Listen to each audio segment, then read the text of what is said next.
नमस्कार छात्राध्यापक एवं छात्राध्यापिकाओं, मैं आपका होस्ट एंड दोस्त शिव कुमार एक बार फिर माइक्रो टीचिंग की तड़कती भड़कती दुनिया के यूट्यूब चैनल राजस्थान एग्जाम में आप सभी का हृदय की गहराई से अभिनंदन करता हूं, स्वागत करता हूं।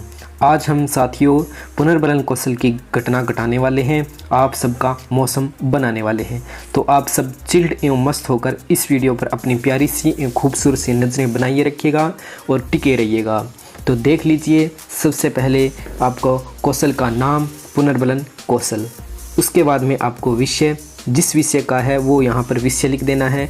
आज हम गणित विषय का लेकर आए हैं तो यहाँ पर आपको लिख देना है गणित। उसके बाद में आपको दिखाई दे रहा होगा यहाँ पर प्रकरण, जो प्रकरण है वो यहाँ पर लिख देना है। आज हम आपके लिए वर्गमूल से संबंधित पुनर्बलन कौशल लेकर आए हैं, तो इसमें आपका हो जाएगा वर्गमूल और इस प्रकरण को आपको अंडरलाइन करना अनिवार्य होगा। उसके बाद में कक्षा, जिस कक्षा का ये आपका सूक्ष्म शिक्षण पाठ्य योजना है वो कक्षा लिख देनी है। ये आप वर्गमूल आप किसी भी कक्षा के लिए यूज कर सकते हैं, लेकिन वो कक्षा होगी आपकी 5वीं से ऊपर की कोई भी कक्षा हो। उसके बाद में आपका समय या फिर समयावधि मिल सकता है आपकी डायरी में आपको ऑप्शन, तो वो हो जाएगी आपकी 5 से 7 मिनट। उसके बाद में शिक्षक क्रिया, इसमें जो आप प्रश्न पूछने वाले हो कक्ष में वो यहाँ पर प्रश्न लिख देने हैं सभी। और जो छात्र क्रिया में आपके जो संभावित उत्तर आने वाले हैं वो यहाँ पर छात्र क्रिया में आपको लिख देने हैं। इतना आपको समझ में आया होगा, आपके दिमाग में इतना घुसा होगा। तो नेक्स्ट देख लीजिए, सबसे पहला और प्यारा सा प्रश्न है कि 1 2 3 ये क्या है, यानी 1 2 3 ये क्या है, तो ये प्राकृतिक संख्याएं। उसके बाद में यहाँ पर आपका जो निर्देश देना है वो पुनर्बलन देना है बच्चों को, वो यहाँ पर लिखा हुआ है, तो आपने समझ लिया होगा। अब हम देख लेते हैं नेक्स्ट और प्यारा सा प्रश्न कि संख्या 2 को 2 से गुणा करने पर क्या प्राप्त होगा, तो इसमें होगा आपको 4 प्राप्त होगा। 4 विद्यार्थी उत्तर देंगे, कितने, 4। उसके बाद में है संख्या 4 2 की क्या होगी, तो संख्या 4 है वो 2 की क्या होगी, वर्ग होगी। और उसके बाद में आप उसे क्या देना है, अच्छा ये इस तरह से आप पुनर्बलित कर सकते हो। उसके बाद में आपका नेक्स्ट और क्वेश्चन नंबर 4 है कि इसी प्रकार 5 का वर्ग बताइए।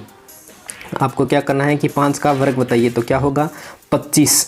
तो बहुत अच्छा, बच्चों को अगर सही आंसर दे तो सकारात्मक पुनर्बलन का प्रयोग करोगे, अगर गलत उत्तर दे तो नकारात्मक पुनर्बलन का आप उपयोग करना है। आगे हम बताएंगे कि किस तरह से आपको पुनर्बलन का प्रयोग करना है। उसके बाद में आपका है कि संख्या है वो 5 का 25 क्या है, यानी 5 का 25 क्या है, तो ये क्या है, वर्गमूल है। अगर आंसर दे तो उससे क्या बोलोगे, शाबाश, इस तरह से आपको बोल देना है।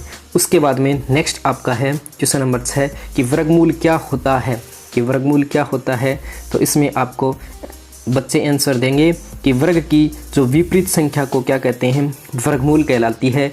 या फिर इस तरह से भी आप लिख सकते हैं, लेकिन एक दूसरा तरीका है वर्गमूल की परिभाषा का, तो वो मैं बता देता हूँ कि जिसे स्वयं से गुणा करने पर दी गई संख्या प्राप्त हो तो वह क्या होगी, वर्गमूल होगी। तो दोबारा सुन लीजिए साथियों, जिसे स्वयं से गुणा करने पर की दी गई संख्या प्राप्त होती है वही क्या होगा, वर्गमूल होगा।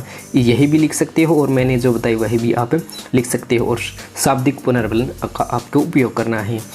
उसके बाद में आपको देख लेना है जो आपके घटक दिए हुए हैं कि घटकों का आपको कौन कौन से घटकों का आप प्रयोग करना है, और आपके जो मूल्यांकन सूची दी हुई है इसके आधार पर ही आपका क्या किया जाएगा साथियों, मूल्यांकन किया जाएगा। यानी आपने किस तरह से प्रेजेंटेशन दी तो वो कौन कौन सी गलती की, ये मूल्यांकन सूची में ही आपका लिखा होगा। उस सबसे पहले आपका घटक होगा शाब्दिक पुनर्बलन, और नेक्स्ट होगा अशाब्दिक पुनर्बलन। उसके बाद में है अतिरिक्त अर्थ या संकेत। उसके बाद में है समय की उपयोगिता, यानी समय सीमा।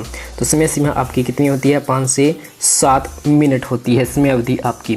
इसमें आपको क्या है कि अगर साथियों आप वास्तव में ही जानना चाहते हो कि कक्षा में किस तरह से आपके बच्चों को सकारात्मक और नकारात्मक पुनर्बलन दोगे, ये जो आपके शाब्दिक पुनर्बलन, अशाब्दिक पुनर्बलन, अतिरिक्त अर्थ के संकेत किस तरह से आपको ये देने हैं, इस पर हमने ऑलरेडी वीडियोज़ बना दिए हैं। उसका लिंक आपको इस वीडियोस के नीचे मिल जाएगा डिस्क्रिप्शन बॉक्स में, या फिर आपको क्या करना है हमारे इसी यूट्यूब चैनल की, जी हाँ साथियों, इसी यूट्यूब चैनल की जो माइक्रो टीचिंग नाम से प्लेलिस्ट बनी हुई है, इसमें एक में शॉर्ट वीडियोज़ है, दूसरे में लॉन्ग वीडियोज़ है। आप जैसा चाहो आप अपनी इच्छा अनुसार देख सकते हो। उसमें हमने बताया है कि वीक्षक आपकी कौन कौन सी गलतियों को निकालते हैं पुनर्बलन कौशल में, और पुनर्बलन किस तरह से कौशल दिया जाता है, क्लासरूम में वाकायदा प्रेजेंटेशन देकर बताया गया है। जी हाँ साथियों, आप आसानी से उससे देखकर अपनी बेहतरीन से बेहतरीन प्रेजेंटेशन दे सकते हैं और रीटीच के शिकार होने से बच सकते हैं। आपसे कल फिर मुलाकात करेंगे, सेम टाइम सेम जगह। तब तक देखते रहिए राजस्थान एग्जाम यूट्यूब चैनल।